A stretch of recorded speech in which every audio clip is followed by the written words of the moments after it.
Dracula by Bram Stoker. Dr. Seward's Diary. 3 October. The time seemed terribly long whilst we were waiting for the coming of Godalming and Quincey Morris. The professor tried to keep our minds active by using them all the time.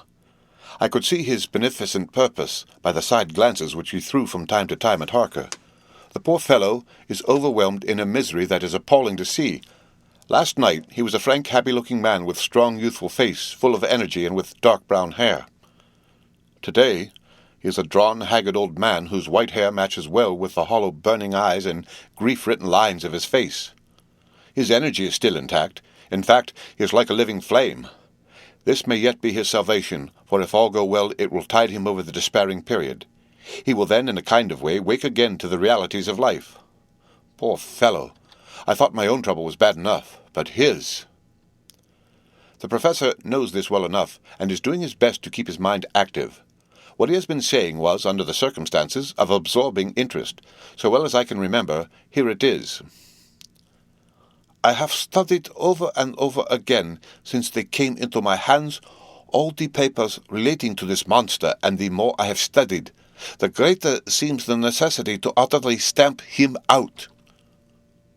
All through there are signs of his advance, not only of his power, but of his knowledge of it. As I learned from the researches of my friend Arminius of Budapest, he was in life a most wonderful man, soldier, statesman, and alchemist, which latter was the highest development of the science knowledge of his time. He had a mighty brain, a learning beyond compare, and a heart that knew no fear and no remorse. He dared even to attend the Scholomance, and there was no branch of knowledge of his time that he did not essay. Well in him the brain power survived the physical death, though it would seem that memory was not all complete. In some faculties of mind he has been and is only a child, but he is growing, and some things that were childish at the first are now of man's stature. He is experimenting and doing it well, and if it had not been that we had crossed his path, he may be yet, if we fail, the father or furtherer of a new order of beings whose road must lead through death, not life. Harker groaned and said, "And this is all arrayed against my darling. But how is he experimenting? The knowledge may help us to defeat him." "He has all along, since his coming, been trying his power, slowly but surely. That big child brain of his is working. Well, for us, it is as yet a child brain, for had he dared at the first to attempt certain things, he would long ago have been beyond our power. However, he means to succeed, and the man who has centuries before him can afford to wait and to go slow. Fastine lenti may well be his motto." "I fail to understand," said Harker wearily. "Oh, do be more plain to me. Perhaps grief and trouble are dulling my brain." The professor laid his hand tenderly on his shoulder as he spoke. "Ah, my child, I will be plain. Do you not see how, of late, this monster has been creeping into knowledge experimentally? How he has been making use of the zoophagous patient to effect his entry into friend John's home? For your vampire, though in all afterwards he can come when and how he will, must at the first make entry only when asked thereto by an inmate. But these are not his most important experiments. Do we not see how, at the first, all these so great boxes were moved by others? He knew not then, but that must be so. But all the time, that so great child brain of his was growing, and he began to consider whether he might not himself move the box. So he began to help, and then, when he found that this be all right, he tried to move them all alone. And so he progressed, and he scattered these graves of him, and none but he know where they are hidden. He may have intend to bury them deep in the ground, so that only he use them in the night, or at such time as he can change his form, they do him equal well, and none may know these are his hiding place. But, my child, do not despair. This knowledge came to him just too late. Already all of his lairs but one be sterilized as for him, and before the sunset this shall be so. Then he have no place where he can move and hide. I delayed this morning so that we might be sure. Is there not more at stake for us than for him? Then why not be more careful than him? By my clock, it is 1 hour, and already, if all be well, friend Arthur and Quincy are on their way to us. Today is our day, and we must go sure, if slow, and lose no chance. See, there are 5 of us when those absent ones return. Whilst we were speaking, we were startled by a knock at the hall door. The double postman's knock of the telegraph boy. We all moved out to the hall with one impulse, and Van Helsing, holding up his hands to us to keep silence, stepped to the door and opened it. The boy handed in a dispatch. The professor closed the door, and after looking at the direction, opened it and read aloud. Look out for D. He has just now, 12:45, come from Carfax hurriedly and hastened towards the south. He seems to be going the round and may want to see you. Mina. There was a pause broken by Jonathan Harker's voice. Now God be thanked. We shall soon meet. Van Helsing turned to him quickly and said, God will act in his own way and time. Do not fear, and do not rejoice as yet, for what we wish at the moment may be our undoings. I care for nothing now, he answered hotly, except to wipe out this brute from the face of creation. I would sell my soul to do it. Och, hush, hush, my child, said Van Helsing. God does not purchase souls in this wise, and the devil, though he may purchase, does not keep faith.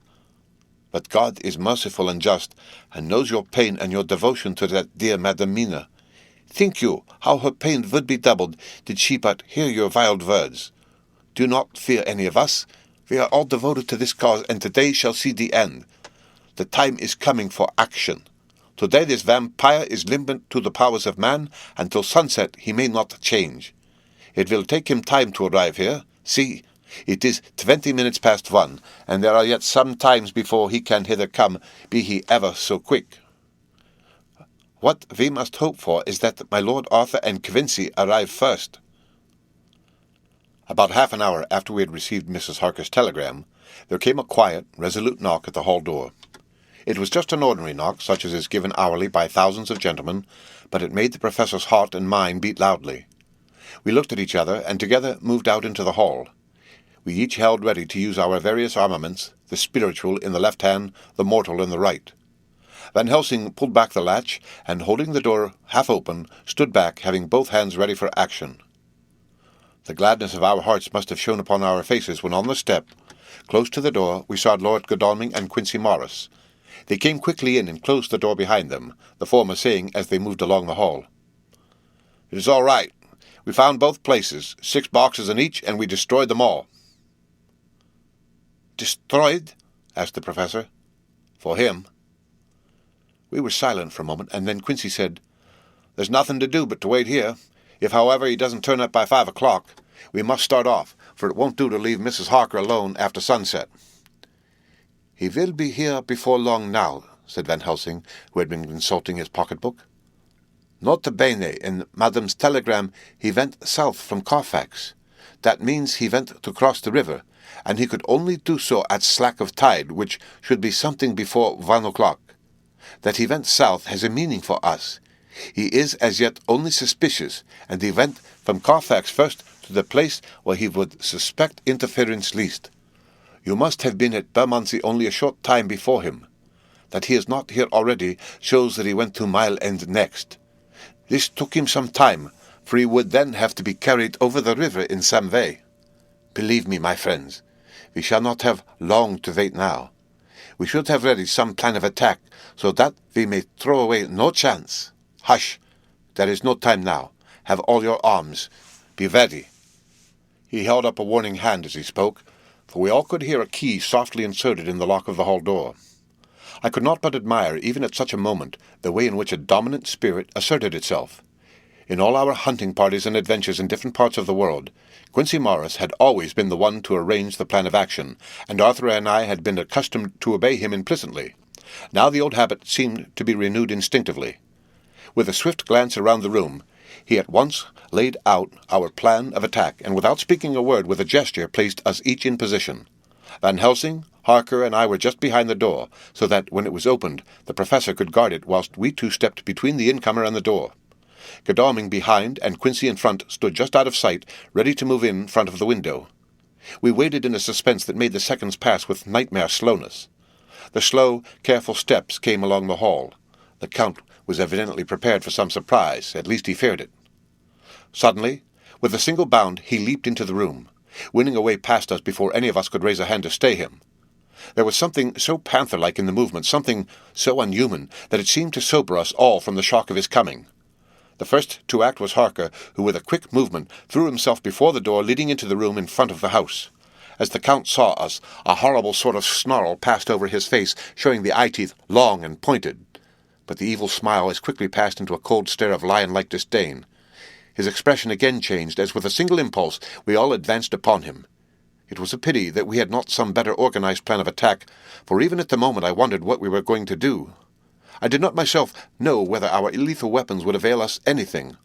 Harker evidently meant to try the matter, for he had ready his great cookery knife, and made a fierce and sudden cut at him. The blow was a powerful one. Only the diabolical quickness of the Count's leap back saved him. A second less, and the trenchant blade had shorn through his coat, making a wide gap whence a bundle of banknotes and a stream of gold fell out.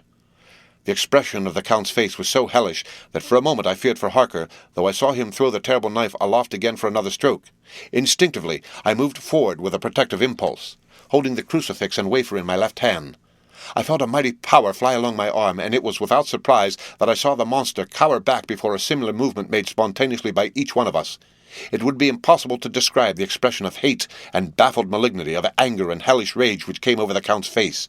His waxen hue became greenish-yellow by the contrast of his burning eyes, and the red scar on the forehead showed on the pallid skin like a palpitating wound. The next instant, with a sinuous dive, he swept under Harker's arm ere his blow could fall, and grasping a handful of the money from the floor, dashed across the room, threw himself at the window. Amid the crash and glitter of the falling glass, he tumbled into the flagged area below. Through the sound of the shivering glass I could hear the ching of the gold as some of the sovereigns fell on the flagging. We ran over and saw him sprint unhurt from the ground. He, rushing up the steps, crossed the flagged yard and pushed open the stable door. There he turned and spoke to us. "You think to baffle me with your pale faces all in a row like sheep in a butcher's. You shall be sorry yet, each one of you. You think you have left me without a place to rest, but I have more. My revenge is just begun. I spread it over centuries, and time is on my side. Your girls that you all love are mine already, and through them you and others shall yet be mine, my creatures, to do my bidding, and to be my jackals when I want to feed. Pah!" With a contemptuous sneer, he passed quickly through the door, and we heard the rusty bolt creak as he fastened it behind him. A door beyond opened and shut. The first of us to speak was the professor. Realizing the difficulty of following him through the stable, we moved toward the hall. "We have learnt something, much. Notwithstanding his brave words, he fears us. He fears time, he fears want. For if not, why he hurries so? His very tone betray him, or my ears deceive. Why take that money? You, follow quick. You are hunters of the wild beast, and understand it so. For me, I make sure that nothing here may be of use to him, if so that he returns." As he spoke, he put the money remaining in his pocket, took the title deeds in the bundle as Harker had left them, and swept the remaining things into the open fireplace, where he set fire to them with a match. Godalming and Morris had rushed out into the yard, and Harker had lowered himself through the window to follow the Count. He had, however, bolted the stable door, and by the time they had forced it open there was no sign of him. Van Helsing and I tried to make inquiry at the back of the house, but the mews was deserted, and no one had seen him depart. It was now late in the afternoon, and sunset was not far off. We had to recognize that our game was up. With heavy hearts, we agreed with the professor when he said, "Let us go back to Madamina. Poor, poor dear Madamina. All we can do just now is done, and we can there at least protect her. But we need not despair. There is but one more earth box, and we must try to find it. When that is done, all may yet be well." I could see that he spoke as bravely as he could to comfort Harker. The poor fellow was quite broken down. Now and again he gave a low groan which he could not suppress. He was thinking of his wife. With sad hearts we came back to my house, where we found Mrs. Harker waiting us with an appearance of cheerfulness which did honour to her bravery and unselfishness. When she saw our faces, her own became as pale as death. For a second or two her eyes were closed as if she were in secret prayer. And then she said cheerfully, I can never thank you all enough, oh, my poor darling." As she spoke, she took her husband's grey head in her hands and kissed it. "Lay your poor head here and rest it. All will yet be well, dear. God will protect us, if he so will it in his good intent." The poor fellow groaned. There was no place for words in his sublime misery. We had a sort of perfunctory supper together, and I think it cheered us all up somewhat. It was perhaps the mere animal heat of food to hungry people, for none of us had eaten anything since breakfast, or the sense of companionship may have helped us, but anyhow we were all less miserable, and saw the morrow as not altogether without hope. True to our promise, we told Mrs. Harker everything which had passed, and although she grew snowy white at times when danger had seemed to threaten her husband, and red at others when his devotion to her was manifested, she listened bravely and with calmness. When we came to the part where Harker had rushed at the Count so recklessly, she clung to her husband's arm and held it tight as though her clinging could protect him from any harm that might come. She said nothing, however, till the narration was all done, and matters had been brought up to the present time. Then, without letting go of her husband's hand, she stood up amongst us and spoke. Oh, that I could give any idea of the scene, of that sweet, sweet, good woman in all the radiant beauty of her youth and animation, with the red scar on her forehead of which she was conscious, and which we saw with grinding of our teeth, remembering whence and how it came. Her loving kindness against our grim hate, her tender faith against all our fears and doubting, and we, knowing that so far as simples went, she with all her goodness and purity and faith was outcast from God. "Jonathan," she said, and the words sounded like music on her lips, it was so full of love and tenderness. "Jonathan, dear, and you all, my true friends, I want you to bear something in mind through all this dreadful time. I know that you must fight, that you must destroy even as you destroyed the false Lucy, so that the true Lucy might live hereafter. But it is not a work of hate. That poor soul who has wrought all this misery is the saddest case of all. Just think what will be his joy when he, too, is destroyed in his worser part, that his better part may have spiritual immortality. You must be pitiful to him, though it may not hold your hands from his destruction." As she spoke, I could see her husband's face darken and draw together, as though the passion in him were shrivelling his being to the core. Instinctively, the clasp on his wife's hand grew closer, till his knuckles looked white. She did not flinch from the pain, which I knew she must have suffered, but looked at him with eyes that were more appealing than ever. As she stopped speaking, he leaped to his feet, almost tearing his hand from hers as he spoke. "May God give him into my hand just for long enough to destroy that earthly life of him which we are aiming at. If beyond it I could send his soul for ever and ever to burning hell, I would do it." "Oh, hush! Oh, hush in the name of good God! Don't say such things, Jonathan, my husband, or you will crush me with fear and horror. Just think, my dear, I have been thinking all this long day of it, that perhaps some day I, too, may need such pity, and that some other like you, and with equal cause for anger, may deny it to me. Oh, my husband, indeed I would have spared you such a thought had there been another way, but I pray that God may not have treasured your wild words except as the heartbroken wail of a very loving and sorely stricken man. O God, let these poor white hairs go in evidence of what he has suffered, who all his life has done no wrong, and on whom so many sorrows have come." We men were all in tears now. There was no resisting them, and we wept openly. She wept too, to see that her sweeter counsels had prevailed.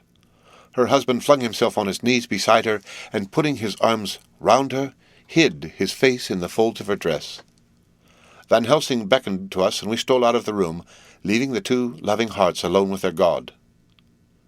Before they retired, the professor fixed up the room against any coming of the vampire, and assured Mrs. Harker that she might rest in peace.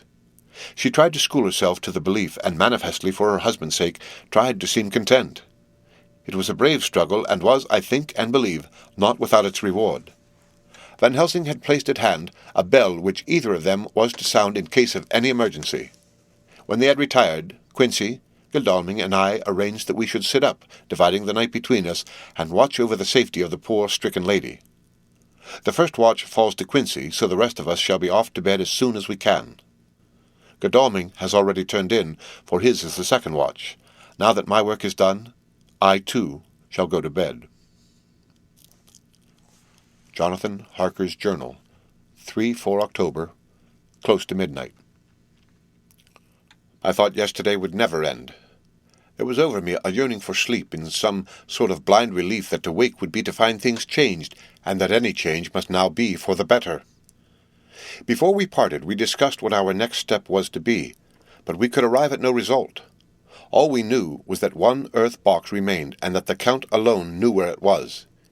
If he chooses to lie hidden, he may baffle us for years, and in the meantime the thought is too horrible. I dare not think of it even now. This I know, that if ever there was a woman who was all perfection, that one is my poor, wronged darling.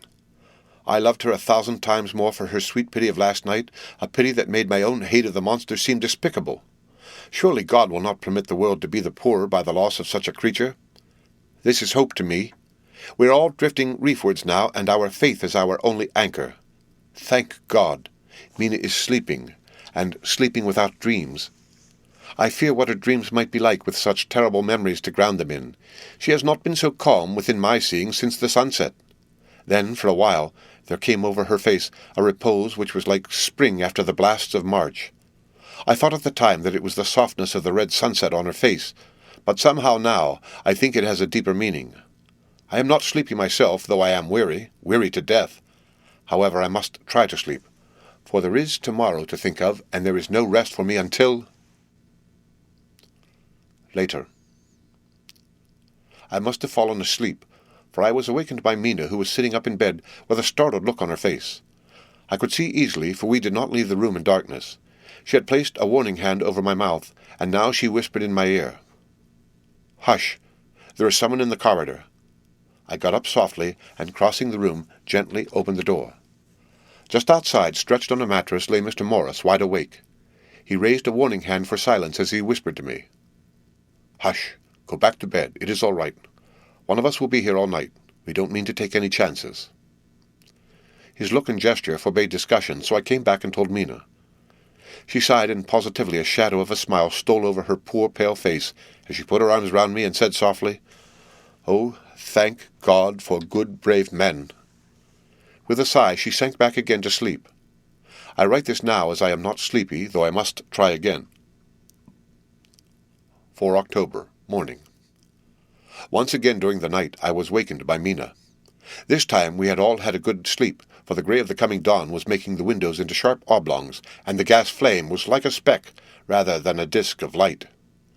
She said to me hurriedly, "Go, call the professor. I want to see him at once." "Why?" I asked. "I have an idea. I suppose it must have come in the night and matured without my knowing it. He must hypnotize me before the dawn, and then I shall be able to speak. Go quick, dearest. The time is getting close." I went to the door. Dr. Seward was resting on the mattress, and seeing me, he sprang to his feet. "Is anything wrong?" he asked in alarm. "No," I replied, "but Mina wants to see Dr. Van Helsing at once." "I will go," he said, and hurried into the professor's room. 2 or 3 minutes later, Van Helsing was in the room in his dressing gown, and Mr. Morris and Lord Godalming were with Dr. Seward at the door, asking questions. When the professor saw Mina, a smile, a positive smile, ousted the anxiety of his face. He rubbed his hands as he said, "Oh, my dear Madam Mina, this is indeed a change. See, friend Jonathan, we have got our dear Madam Mina as of old back to us today." Then turning to her, he said cheerfully, "And what am I to do for you? For at this hour you do not want me for nothing." "I want you to hypnotize me," she said. "Do it before the dawn, for I feel that then I can speak and speak freely. Be quick, for the time is short." Without a word, he motioned her to sit up in bed. Looking fixedly at her, he commenced to make passes in front of her from over the top of her head downward, with each hand in turn. Mina gazed at him fixedly for a few minutes, during which my own heart beat like a trip-hammer, for I felt that some crisis was at hand. Gradually, her eyes closed, and she sat stock still. Only by the gentle heaving of her bosom could one know that she was alive. The professor made a few more passes, and then stopped, and I could see that his forehead was covered with great beads of perspiration. Mina opened her eyes, but she did not seem the same woman. There was a far-away look in her eyes, and her voice had a sad dreaminess which was new to me. Raising his hand to impose silence, the professor motioned to me to bring the others in. They came on tiptoe, closing the door behind them, and stood at the foot of the bed looking on. Mina appeared not to see them. The stillness was broken by Van Helsing's voice speaking in a low, level tone which would not break the current of her thoughts. "Where are you?" The answer came in a neutral way. "I do not know. Sleep has no place it can call its own." For several minutes there was silence. Mina sat rigid, and the professor stood staring at her fixedly. The rest of us hardly dared to breathe. The room was growing lighter. Without taking his eyes from Mina's face, Dr. Van Helsing motioned me to pull up the blind. I did so, and the day seemed just upon us. A red streak shot up, and a rosy light seemed to diffuse itself through the room. On the instant, the professor spoke again. "Where are you now?" The answer came dreamily, but with intention. It were as though she were interpreting something. I have heard her use the same tone when reading her shorthand notes. "I do not know. It is all strange to me." "What do you see?" "I can see nothing. It is all dark." "What do you hear?" I could detect the strain in the professor's patient voice. "The lapping of water. It is gurgling by, and little waves leap. I can hear them on the outside." "Then you are on the ship?" We all looked at each other, trying to glean something each from the other. We were afraid to think. The answer came quick. "Oh, yes." "What else do you hear?" "The sound of men stamping overhead as they run about. There is the creaking of a chain, and the loud tinkle as the check of the capstan falls into the ratchet." "What are you doing?" "I am still. Oh, so still. It is like death." The voice faded away into a deep breath as of one sleeping, and the open eyes closed again. By this time the sun had risen, and we were all in the full light of day. Dr. Van Helsing placed his hands on Mina's shoulders and laid her head down softly on her pillow. She lay like a sleeping child for a few moments, and then, with a long sigh, awoke and stared in wonder to see us all around her. "Have I been talking in my sleep?" was all she said. She seemed, however, to know the situation without telling, though she was eager to know what she had told. The professor repeated the conversation, and she said, "Then there is not a moment to lose. It may not be yet too late." Mr. Morris and Lord Godalming started for the door, but the professor's calm voice called them back. "Stay, my friends. That ship, wherever it was weighing anchor at the moment in your so great port of London. Which of them is it that you seek? God be thanked that we have once again a clue, though whither it may lead us we know not. We have been blind somewhat, blind after the manner of men. Since we can look back, we see what we might have seen looking forward if we had been able to see what we might have seen. Alas, but that sentence is a puddle, is it not? We can know now what was in the Count's mind when he seized that money, though Jonathan's so-fierce knife put him in the danger that even he dread. He meant escape. Hear me? Escape!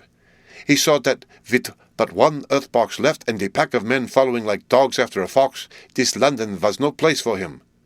He have taken his last earth-box on board the ship, and he leave the land. He think to escape, but no. We follow him. Tally-ho, as friend Arthur would say when he put on his red frock. Our old fox is wily. Oh, so wily, and we must follow with wile. I too am wily, and I think his mind in a little while. In meantime, we may rest and in peace, for there are between us which he do not want to pass, and which he could not if he would. Unless the ship were to touch the land, and then only at full or slack tide, see, and the sun is just rose, and all day to sunset is us. Let us take bath and dress and have breakfast which we all need, and which we can eat comfortably, since he be not in the same land with us." Mina looked at him appealingly as she asked, "But why need we seek him further when he has gone away from us?" He took her hand, and patted it as he replied, "Ask me nothing as yet. When we have breakfast, then I answer all questions." He would say no more, and we separated to dress. After breakfast, Mina repeated her question. He looked at her gravely for a minute, and then said sorrowfully, "Because, my dear, dear Madam Mina, now, more than ever, we must find him, even if we have to follow him to the jaws of hell." She grew paler as she asked faintly, "Why?" "Because," he answered solemnly. "He can live for centuries, and you are but mortal woman. Time is now to be dreaded, since once he put that mark upon your throat." I was just in time to catch her as she fell forward in a faint. Dr. Seward's phonograph diary, spoken by Van Helsing. This to Jonathan Harker. You ought to stay with your dear Madam Mina. We shall go to make our search, if I can call it so, for it is not search, but knowing, and we seek confirmation only. But do you stay and take care of her today. This is your best and most holiest office. This day nothing can find him here. Let me tell you that so you will know what we four know already, for I have tell them. He, our enemy, have gone away. He have gone back to his castle in Transylvania. I know it so well as if a great hand of fire wrote it on the wall. He have prepared for this in some way, and that last earth box was ready to ship somewheres. For this he took the money. For this he hurry at the last, lest we catch him before the sun go down. It was his last hope, save that he might hide in the tomb, that he think poor Miss Lucy, being as he thought like him, keep open to him. But there was not of time. When that fail, he make straight for his last resource, his last earthwork, I might say, did I wish double entente. He is clever. Oh, so clever. He know that his game here was finish, and so he decide he go back home. He find a ship going by the route he came, and he go in it. We go off now to find what ship and whither bound. When we have discovered that, we come back and tell you all. Then we will comfort you and poor Madam Mina with new hope. For it will be hope, when you think it over, that all is not lost. This very creature that we pursue, he take hundreds of years to get so far as London. And yet, in one day, when we know of the disposal of him, we drive him out. He is finite, though he is powerful to do much harm and suffers not as we do. But we are strong, each in our purpose, and we are all more strong together. Take heart afresh, dear husband of Madam Mina.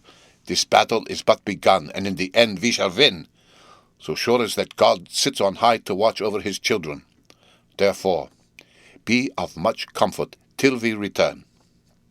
Van Helsing. Jonathan Harker's Journal, 4 October. When I read to Mina Van Helsing's message in the phonograph, the poor girl brightened up considerably. Already the certainty that the Count is out of the country has given her comfort, and comfort is strength to her. For my own part, now that his horrible danger is not face to face with us, it seems almost impossible to believe in it. Even my own terrible experiences in Castle Dracula seem like a long-forgotten dream. Here in the crisp autumn air and the bright sunlight. Alas, how can I disbelieve? In the midst of my thought, my eye fell on the red scar on my poor darling's white forehead. Whilst that lasts, there can be no disbelief. Mina and I fear to be idle, so we have been over all the diaries again and again. Somehow, although the reality seems greater each time, the pain and the fear seem less. There is something of a guiding purpose manifest throughout which is comforting. Mina says that perhaps we are the instruments of ultimate good. It may be. I shall try to think as she does.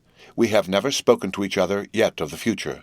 It is better to wait till we see the professor and the others after their investigations. The day is running by more quickly than I ever thought a day could run for me again. It is now 3 o'clock. Mina Harker's Journal, 5 October, 5 p.m. Our meeting for report. Present, Van Helsing, Lord Godalming, Dr. Seward, Mr. Quincy Morris, Jonathan Harker, Mina Harker. Dr. Van Helsing described what steps were taken during the day to discover on what boat and whither bound Count Dracula made his escape. As I knew that he wanted to get back to Transylvania, I felt sure that he must go by the Danube mouth or by somewhere in the Black Sea, since by that way he come. It was a dreary blank that was before us, omni ignotum pro magnifico. And so, with heavy hearts, we start to find what ships leave for the Black Sea last night. He was in sailing ship, since Madam Mina tells of sails being set. These not so important as to go in your list of the shipping in the Times, and so we go, by suggestion of Lord Godalming, to your Lloyd's, where are note of all ships that sail, however so small. There we find that only one Black Sea-bound ship go out with the tide. She is the Tsarina Catherine, and she sailed from Doolittle's Wharf for Varna, and thence to other ports and up the Danube. So, said I, this is the ship whereon is the Count. So off we go to Doolittle's Wharf, and there we find a man in an office. From him we inquire of the goings of the Tsarina Catherine. He swear much, and he red face and louder voice, but he good fellow all the same. And when Quincy give him something from his pocket, which crackle as he roll it up, and put it in a so small bag which he have hid deep in his clothing, he still better fellow and humble servant to us. He come with us, and ask many men who are rough and hot. These be better fellows too when they have been no more thirsty. They say much of blood and bloom, and of others which I comprehend not, though I guess what they mean. But nevertheless, they tell us all things which we want to know. They make known to us among them how last afternoon, at about 5 o'clock, comes a man so hurry, a tall man, thin and pale, with high nose and teeth so white and eyes that seem to be burning, that he be all in black, except that he have a hat of straw, which suit not him all the time, that he scatter his money in making quick inquiry as to what ship sails for the Black Sea and for where. Some took him to the office, and then to the ship, where he will not go aboard, but halt at shore at end of gangplank, and ask that the captain come to him. The captain come, when told that he will be pay well, and though he swear much at the first, he agree to term. Then the tin man go, and someone tell him where horse and cart can be hired. He go there, and soon he come again, himself driving cart on which a great box. This he himself lift down, though it takes several to put it on truck for ship. He give much talk to captain as to how and where his box is to be placed. But the captain like it not, and swear at him in many tongues, and tell him that if he like, he can come and see where it shall be. But he say no, that he come not yet, for that he have much to do. Whereupon the captain tell him that he had better be quick with blood, for that his ship will leave the place of blood before the turn of the tide with blood. Then the tin man smile and say that of course he must go when he think fit, but he will be surprised if he go quite so soon. The captain swear again, polyglot, and the tin man make him bow and thank him, and say that he will so far intrude on his kindness as to come aboard before the sailing. Final, the captain, more red than ever, and in more tongues, tell him that he doesn't want no Frenchman with bloom upon him, and also with blood in his ship, with blood on her also. And so after asking where he might purchase ship forms, he departed. No one knew where he went, or bloomin' well cared, as they said, for they had something else to think of, well, with blood again, for it soon became apparent to all that the Tsarina Catherine would not sail as was expected. A thin mist began to creep up from the river, and it grew and grew, till soon a dense fog enveloped the ship and all around her. The captain swore polyglot, very polyglot, polyglot with bloom and blood, but he could do nothing. The water rose, and he began to fear that he would lose the tide altogether. He was in no friendly mood when, just at full tide, the tin man came up the gangplank again and asked to see where his box had been stowed. Then the captain replied that he wished that he and his box, old and with much bloom and blood, were in hell. But the tin man did not be offended, and went down with the mate, and saw where it was placed, and came up and stood a while on deck in fog. He must have come off by himself, for none noticed him. Indeed, they thought not of him, for soon the fog began to melt away, and all was clear again. My friends of the thirst and the language that was of bloom and blood laughed, as they told how the captain's swears exceeded even his usual polyglot, and was more than ever full of picturesque when, on questioning other mariners who were on movement up and down the river that hour, he found that few of them had seen any of fog at all, except where it lay round the wharf. However, the ship went out on the ebb tide, and was doubtless by morning far down the river mouth. She was then, when they told us, well out to sea. And so, my dear Madam Mina, it is that we have to rest for a time, for our enemy is on the sea with the fog at his command, on his way to the Danube mouth. To sail a ship takes time, go she never so quick, and when we start to go on land more quick, and we meet him there. Our best hope is to come on him when in the box between sunrise and sunset, for then he can make no struggle, and we may deal with him as we should. there are days for us in which we can make ready our plan. We know all about where he go, for we have seen the owner of the ship, who have shown us invoices and all papers that can be. The box we seek is to be landed in Varna, and to be given to an agent, one Ristix, who will there present his credentials. And so our merchant friend will have done his part. When he asks if there can be any wrong, for that so he can telegraph and have inquiry made at Varna, we say no, for what is to be done is not for police or the customs. It must be done by us alone and in our own way.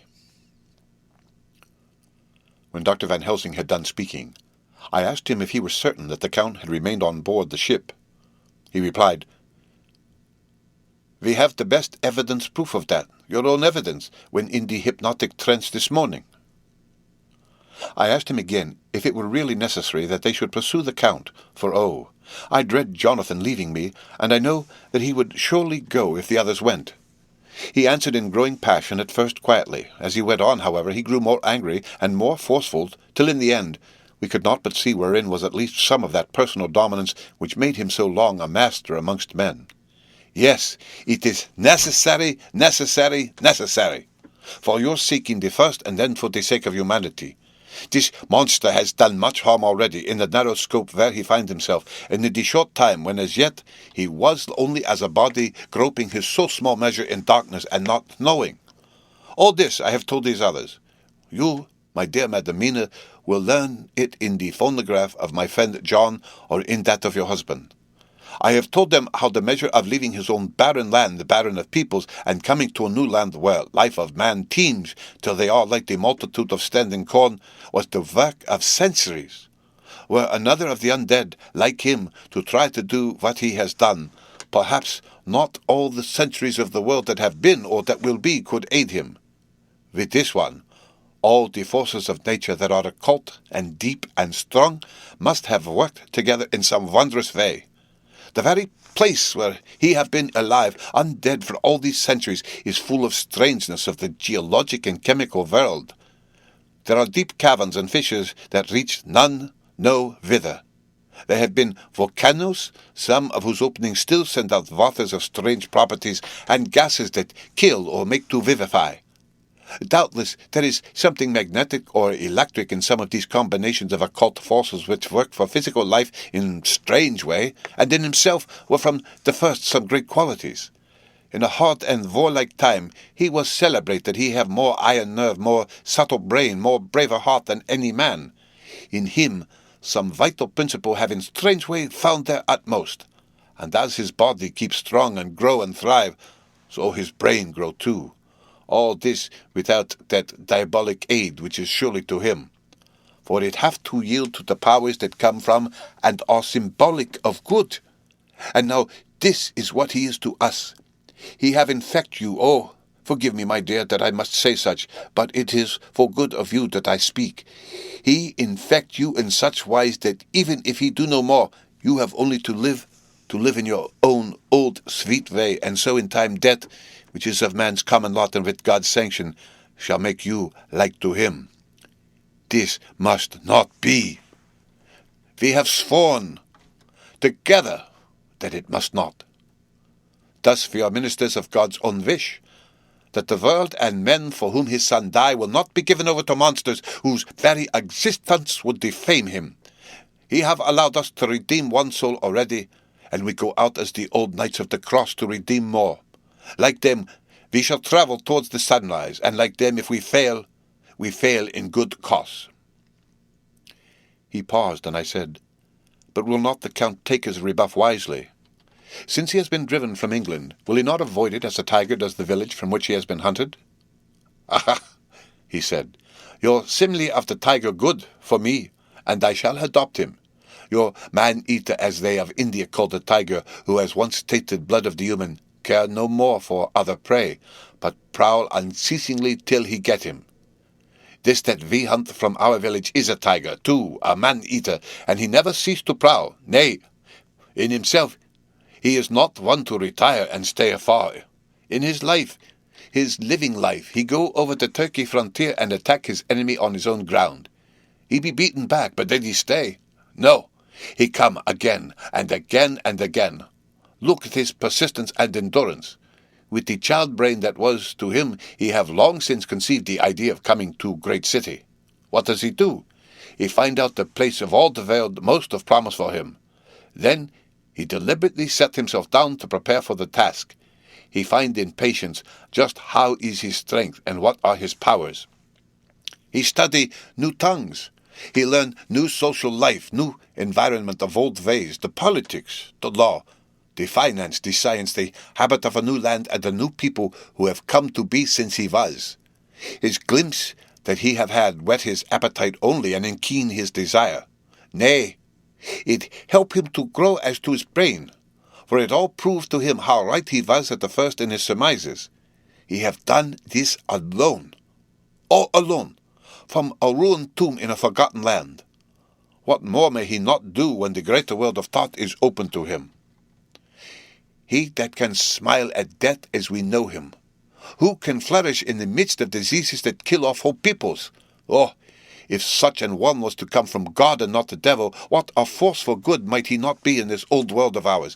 But we are pledged to set the world free. Our toil must be in silence and our efforts all in secret. For in this enlightened age, when men believe not even what they see, the doubting of wise men would be his greatest strength. It would be at once his sheath and his armor and his weapons to destroy us, his enemies, who are willing to peril even our own souls for the safety of one we love, for the good of mankind, and for the honor and glory of God. After a general discussion, it was determined that for tonight nothing be definitely settled, that we should all sleep on the facts and try to think out the proper conclusions. Tomorrow at breakfast we ought to meet again, and after making our conclusions known to one another, we shall decide on some definite cause of action. I feel a wonderful peace and rest tonight. It is as if some haunting presence were removed from me. Perhaps... My surmise was not finished, could not be, for I caught sight in the mirror of the red mark upon my forehead, and I knew that I was still unclean.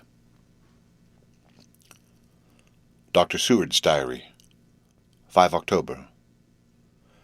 We all arose early, and I think that sleep did much for each and all of us. When we met at early breakfast, there was more general cheerfulness than any of us had ever expected to experience again. It is really wonderful how much resilience there is in human nature. Let any obstructing cause, no matter what, be removed in any way, even by death, and we fly back to first principles of hope and enjoyment. More than once, as we sat around the table, my eyes opened in wonder whether the whole of the past days had not been a dream. It was only when I caught sight of the red blotch on Mrs. Harker's forehead that I was brought back to reality. Even now, when I am gravely revolving the matter, it is almost impossible to realize that the cause of all our trouble is still existent. Even Mrs. Harker seems to lose sight of her trouble for whole spells. It is only now and again, when something recalls it to her mind, that she thinks of her terrible scar. We ought to meet here in my study in half an hour and decide on our course of action. I see only one immediate difficulty. I know it by instinct rather than reason.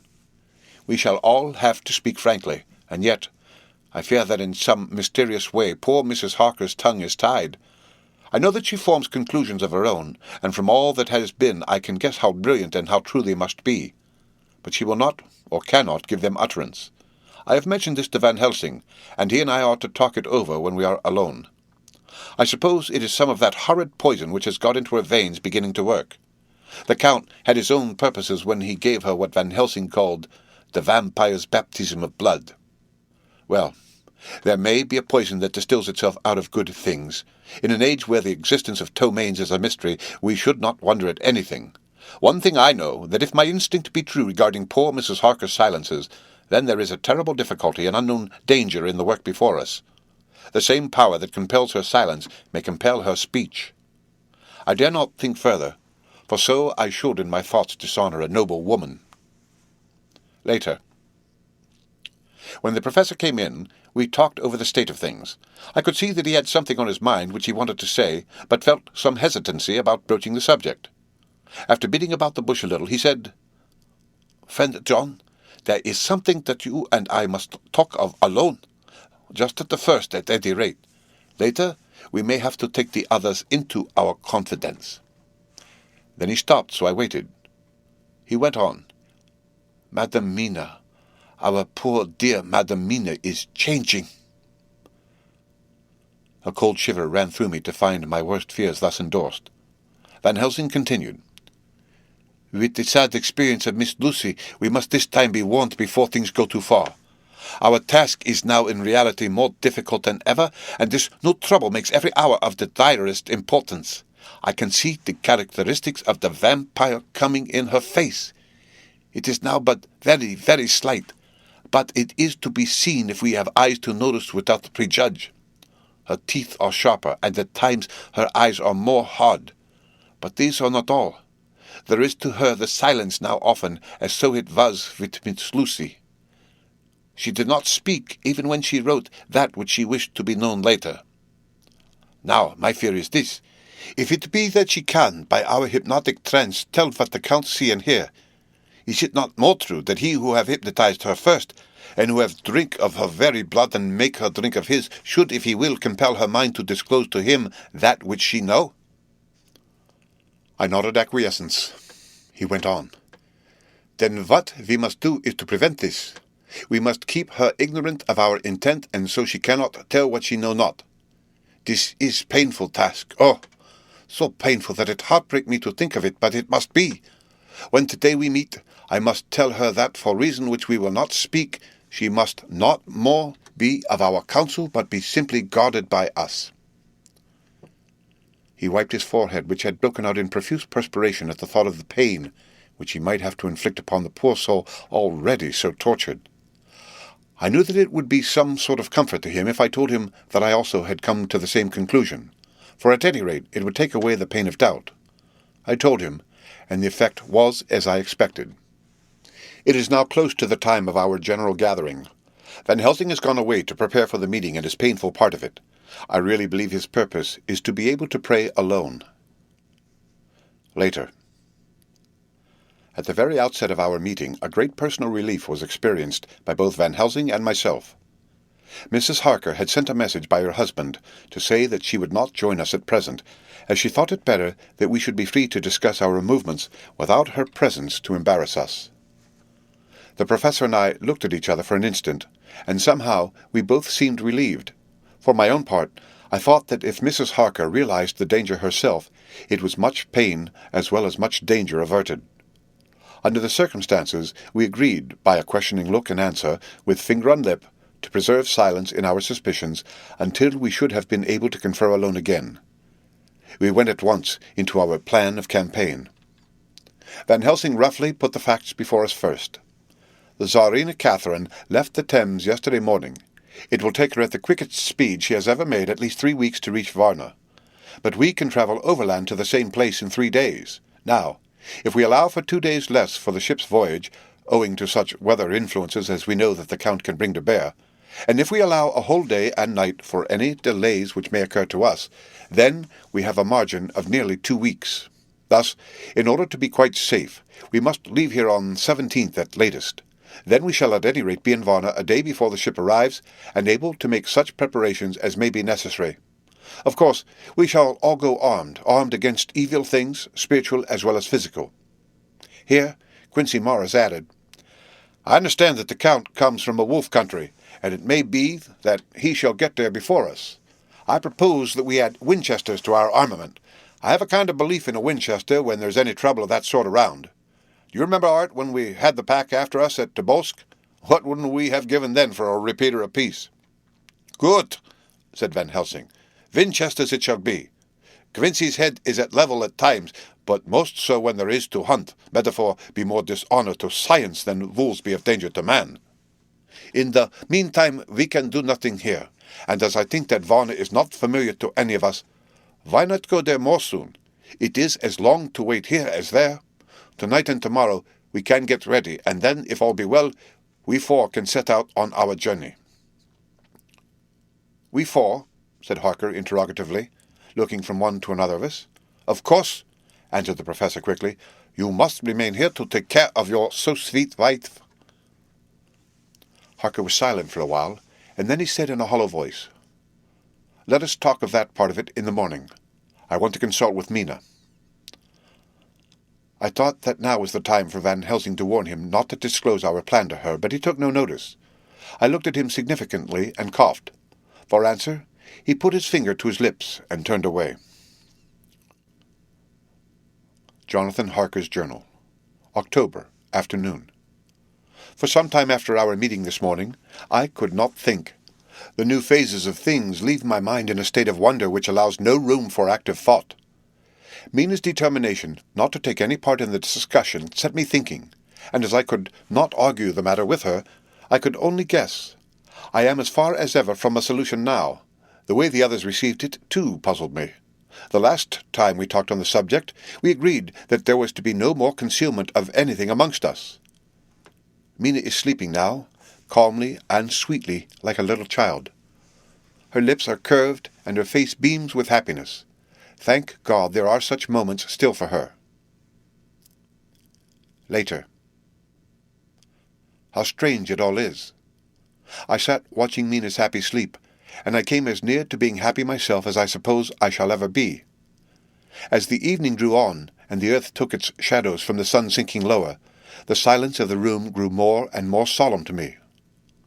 All at once, Mina opened her eyes, and looking at me tenderly said, "Jonathan, I want you to promise me something on your word of honor.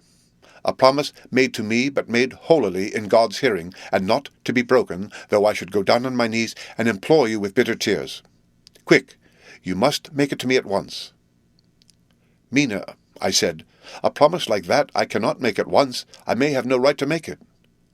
"But, dear one," she said, with such spiritual intensity that her eyes were like pole stars, "it is I who wish it, and it is not for myself. You can ask Dr. Van Helsing if I am not right. If he disagrees, you may do as you will. Nay, more, if you all agree, later you are absolved from the promise." "I promise," I said, and for a moment she looked supremely happy, though to me all happiness for her was denied by the red scar on her forehead. She said, "Promise me that you will not tell me anything of the plans formed for the campaign against the Count, not by word, or inference, or implication, not at any time whilst this remains to me." And she solemnly pointed to the scar. I saw that she was in earnest, and said solemnly, "I promise," and as I said it, I felt that from that instant a door had been shut between us. Later. Midnight. Mina has been bright and cheerful all the evening, so much so that all the rest seemed to take courage, as if infected somewhat with her gaiety. As a result, even I myself felt as if the pall of gloom which weighs us down were somewhat lifted. We all retired early. Mina is now sleeping like a little child. It is wonderful that her faculty of sleep remains to her in the midst of her terrible trouble. Thank God for it, for then at least she can forget her care. Perhaps her example may affect me as her gaiety did tonight. I shall try it.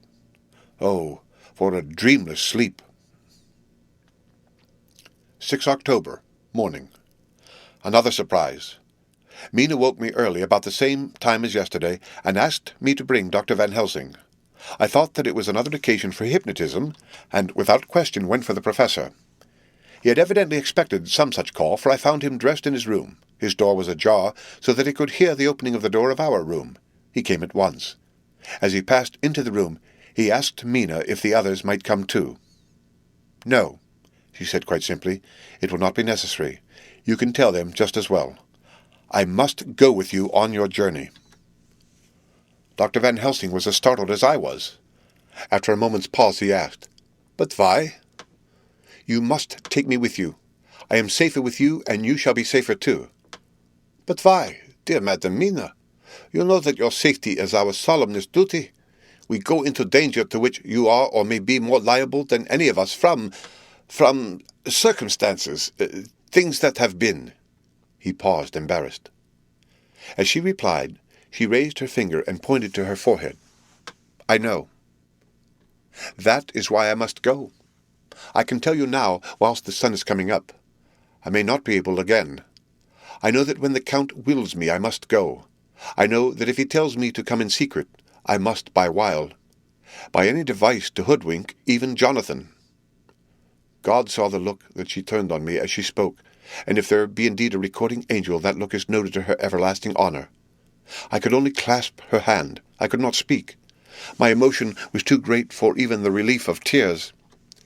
She went on, You men are brave and strong. You are strong in your numbers, for you can defy that which would break down the human endurance of one who has to guard alone. Besides, I may be of service, since you can hypnotize me, and so learn that which even I myself do not know. Dr. Van Helsing said gravely, Madam Mina, you are, as always, most wise. You shall come with us, and together we shall do that which we can go forth to achieve. When he had spoken, Mina's long spell of silence made me look at her. She had fallen back on her pillow asleep. She did not even wake when I had pulled up the blind and let in the sunlight which flooded the room. Van Helsing motioned to me to come with him quietly. We went to his room, and within a minute Lord Godalming, Dr. Seward, and Mr. Morris were with us also. He told them what Mina had said, and went on. In the morning, we shall leave for Varna. We have now to deal with a new factor, Madam Mina. Oh, but her soul is true. It is to her an agony to tell us so much as she has done, but it is most right, and we are warned in time. There must be no chance lost, and in Varna we must be ready to act the instant when that ship arrives. What shall we do exactly? Asked Mr. Morris laconically. The professor paused before replying.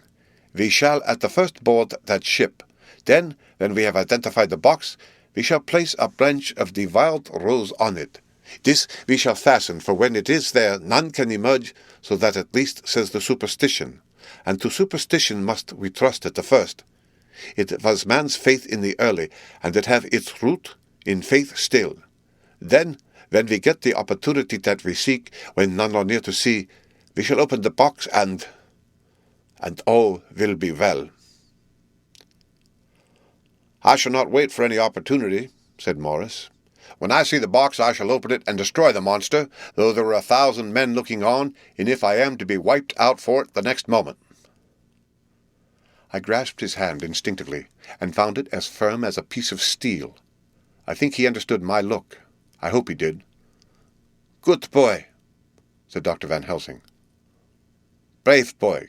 Quincy is all man. God bless him for it.